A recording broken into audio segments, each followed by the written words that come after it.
माजी encounter specialist Pradeep Sharma यांना कोर्टानं दणका दिलाय। अँटिलिया स्फोटक प्रकरणामध्ये दोषमुक्त करण्यास कोर्टानं नकार दिलाय। विशेष एनआयए कोर्टानं शर्मा यांचा दोषमुक्तीचा अर्ज फेटाळलेला आहे। प्रदीप शर्मा सध्या जामिनावरती बाहेर आहेत। अमेय राणे आपल्याला या संदर्भातले अपडेट देतील। अमेय, नेमकं काय म्हणणं आहे कोर्टाचं? प्रदीप शर्मा यांच्यासाठी हा दणका मानला जातोय, कारण की 2023 पासून या प्रकरणी प्रदीप शर्मा हे जामिनावर आहेत। सर्वोच्च न्यायालयानं त्यांना पत्नीच्या प्रकृती अस्वस्थतेच्या कारणासाठी जामीन मंजूर केला होता, मात्र त्यानंतर त्यांनी दोषमुक्तीचा अर्ज मुंबई सत्र न्यायालयातील विशेष एनआयए कोर्टात सादर केला होता। मुंबईतील प्रसिद्ध उद्योगपती मुकेश अंबानी यांच्या घराबाहेर अँटिलिया या इमारतीच्या बाहेर स्फोटकं सापडलेली एक कार सापडली होती। याच्यात सचिन वाझेसह प्रदीप शर्मा आणि अन्य काही जणांना अटक करण्यात आली।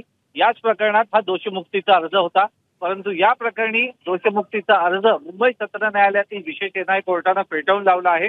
या प्रकरणी 25 फेब्रुवारी 2021 ची ही घटना होती आणि तपासानंतर एनआयएनं 17 जून 2021 रोजी प्रदीप शर्मा यांना ठाण्यातील एक व्यावसायिक होता मनसुख हिरेन, त्याच्या हत्येची कनेक्शन असल्याच्या आरोपाखाली अटक केलेली होती। हे संपूर्ण एक नेक्सस होतं।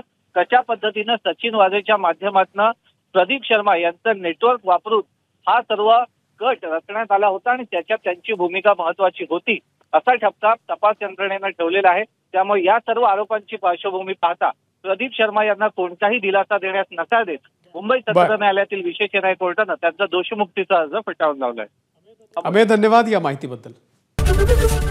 एबीपी माझा, उघडा डोळे बघा नीट।